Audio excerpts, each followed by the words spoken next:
ratusan orang yang lain ditipu oleh Ranjeet dengan jumlah hampir 1 bilion. Maka saya berdekat untuk membantu mangsa-mangsa tersebut dengan menyediakan nasihat perundangan dan menolong mereka membuat report polis ataupun report di mana-mana agensi jenayah, serta menolong membuat sidang akhbar seperti hari ini. Dari terus menipu lebih ramai rakyat marhaen.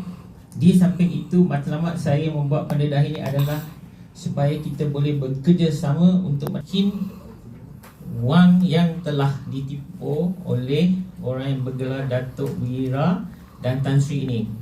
Orang-orang yang seperti ini sepatut tidak diraja malahan tindakan haruslah diambil, menarik balik apa jua gelaran yang dianugerahkan kepada pengkhianat-pengkhianat negara seperti ini.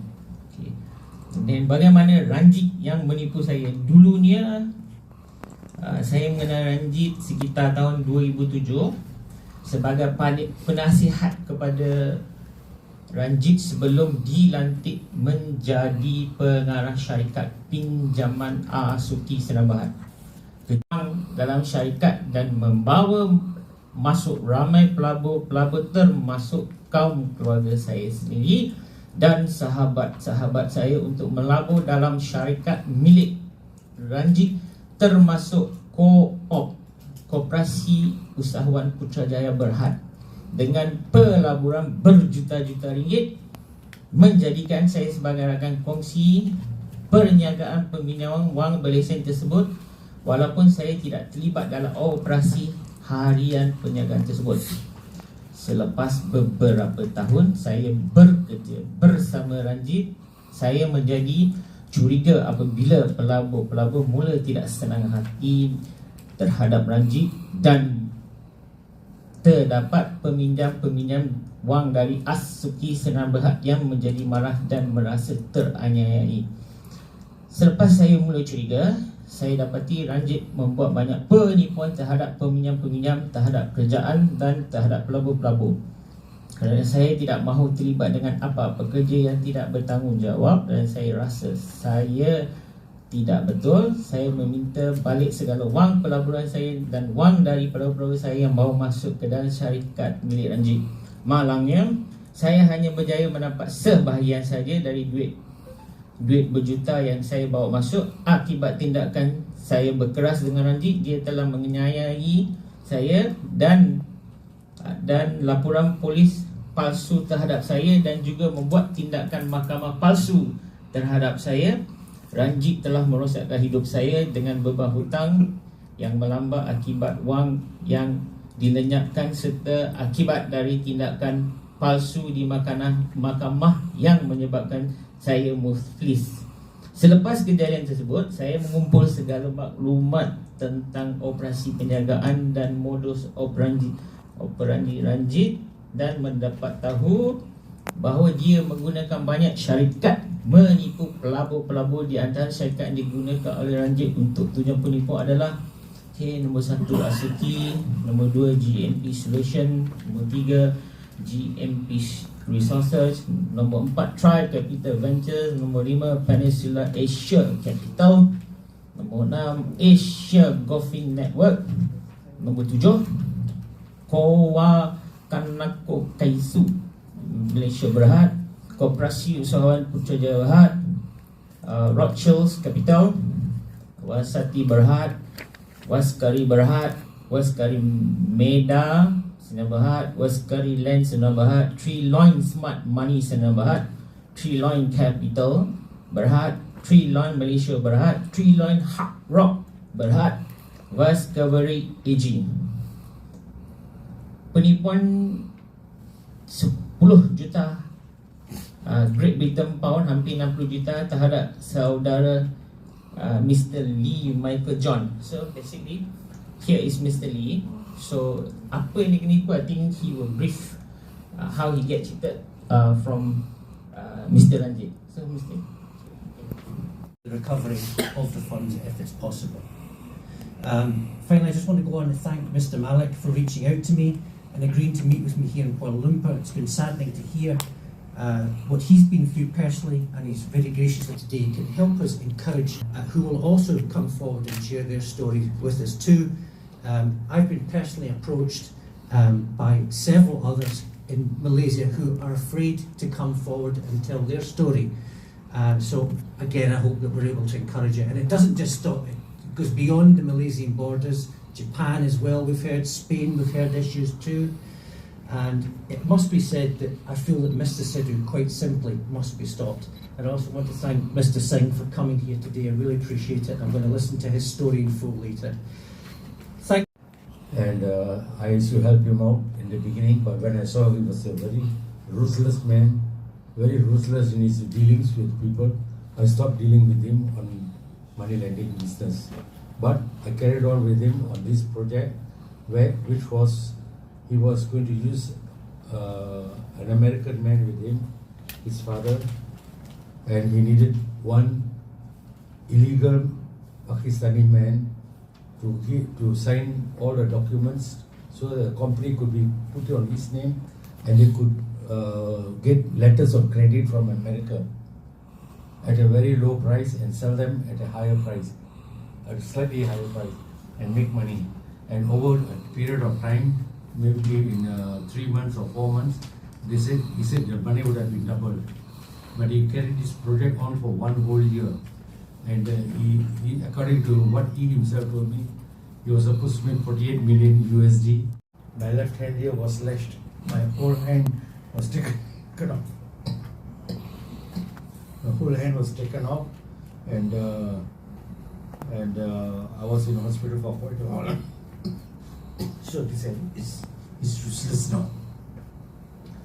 And I believe it was him, but I got no proof, so I cannot lodge a report against him. Because I'm being honest about it, I've got no evidence. But I know I've got no other enemies except him. I was asking him for money, and he was not willing to give. Today I'm an old man. It's time for me to go to the next world. I'm not interested in money anymore like others are. But I want the truth to come out so that other people like you will not get cheated by him. He is a pest to society. He talks very sweet, very nice, but he cheats everybody. You've got to be careful of that, and I want that to stop. And I've got nothing to lose, nothing to gain for that matter. So I'm just willing to help out and come here today, just for that. Not that I expect him to pay me my money now. If he pays me also, I don't think I can spend it. I'm very old, I can't even walk now. So that's about it. If you have any questions, I will answer. Modus Operandi dia very simple. Mula-mula dia datang kat kita as a friend. After he found it, dia rasa orang ni boleh can use us. Dia kawan slowly. Then he say, if I got this business, and then you join dengan dia, something like that lah, MO dia. Then slowly from the behind dia makan you. So daripada starting tu you all ada check tak dia punya track record? Tak pernah, sebab kalau you jumpa dia, he's very sweet talker. Dia macam macam nampak orang baik lah. He's very innocent guy. So but once you got problem with him, he like me, dia habiskan saya. But I still can survive lah. So that is, dia datang dengan lemah lembut. Kemudian slowly dia bantai macam-macam. Di corner sini, dia ada contact dia using somebody to set you up lah. After that, if you go against him. Dulu saya lebih kurang 5 juta. It's about 5 million because that money is not my money. Some is from my friend, whereby I give it to him lah. So he promised when you invest this kind of money, I akan bagi you 5 to 6%.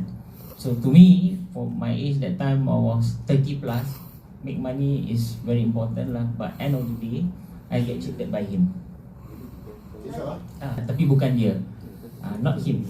He used somebody, I think his business partner, tak silap saya lah. So sekarang ni Ranjeet ni masih dalam Malaysia? Ada.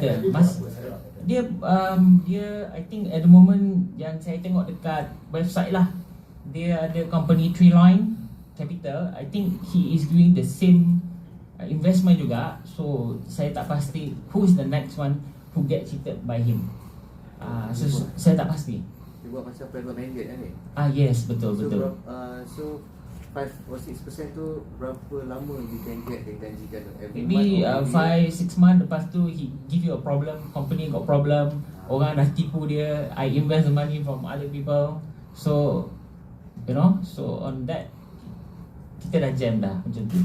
Tadi you ada cakap kata pelabur, peminjam kata ada penipuan. Penipuannya macam mana? Okay, dia penipuan dia macam partly macam dia dekat he using somebody name Tan Sri juga, which is dia punya share partner. Dia punya shareholder lah. Dia punya business partnership. So this somebody ni dia very boleh dikatakan seorang billionaire dekat sini lah. So dia guna orang tu, I'm the partner of this. I think dalam summary ni ada tulis. Saya ada tulis kat sini. Maksudnya dia tipu macam mana? Diorang sedar dia tipu, maksudnya tak dapat balik. Dia ni after few months, 6 months, the return tak datang balik. Maksudnya sebelum ni ada? Ada 1, 2, 3 ada, lepas tu tak ada. Lepas tu after certain stages dia akan ugut you lah. I will report you LSDN lah, you tak bayar cukai lah. Some of the investor ni yang invest I think more than, tak silap saya, more than 20 million, 10 million. Kalau dia tak bayar cukai, dia takut. So Ranjeet gunakan ayat ugut dia macam tu. So they not come forward. So they want just stand down. I mean tak berani lah. Tadi Encik Shah ada mention pernah menjadi rakan kongsi. Yes. Sepanjang menjadi rakan kongsi dia, ke mana hala tuju pelaburan itu dibuat? Sama ada syarikat atau Bitcoin ke macam mana? Tak, masa saya dengan dia, saya more on the operation, saya tak involved. Vicente Berhad. That's basically how mine started. He came to me with Tanzri Syed Nasir, and they promoted the Vicente investment in 2010. The Four Seasons Hotel, the V Telecoms, huge enterprise. You know, a lot of money, very impressive setup. And Tanzri Syed Nasir had invested 30% of his money into the company, which really encouraged me to take on board this investment, you know, and carry on through with it. But in 2017, there were several court cases that went through. You'll actually see it in the documentation that's been provided to you that V Telecoms managed to save their asset and take it back from Ranjeet's stealing enterprise of Vicente because it was fraudulently taken through them with unpaid shares. And there's two recent court cases, 2017, where Tanzri was shown to have lied to investors. He never invested any money, and he held 36 million pounds worth of unpaid shares.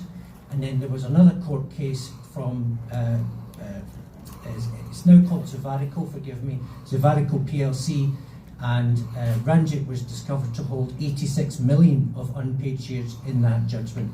And these shares he had issued out to me as unpaid shares.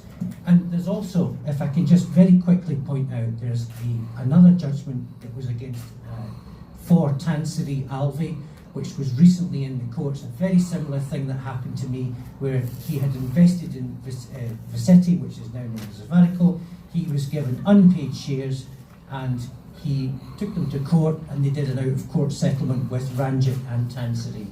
But Tanzri Alvi is an extremely well-known gentleman in Malaysia, so he was able to print. It was Zavarico, used to be called Vicente, it's now called Zavarico. They changed the name, and there was two cases in the UK, one in 2017, the 14th of November 2017, against Tanzri, and that was a judgment against him. And there was another one in 2022 brought against Ranjeet Singh Sidhu, again for 84 million British pounds that he had unpaid shares, which of course shouldn't be the case, because everything should have been completely paid up from the investors' money, plus the money that they said they put in, which was never there. Loss. So what can you do when you lost money? So dia punya MO lebih kurang macam tu lah. So he invest, and then after dah kumpul duit 80-70 juta, duit tu hilang macam tu, loss. So lost. So kita diorang tanyalah macam tu lah. So Encik Shah, Just to check with Ranjeet, I came again at the end in December 2013. I've been here in 2015, 2016, and in 2019 when I filed the first police report, because things just steadily got worse and worse and worse. You know, just steadily worse and worse and worse. And it's heartbreaking, especially to hear Mr. Singh's story. I just can't believe how bad it actually gets. You know, and with your help, perhaps we can really put the brakes on it, really stop it. Sorry, again, a bit long.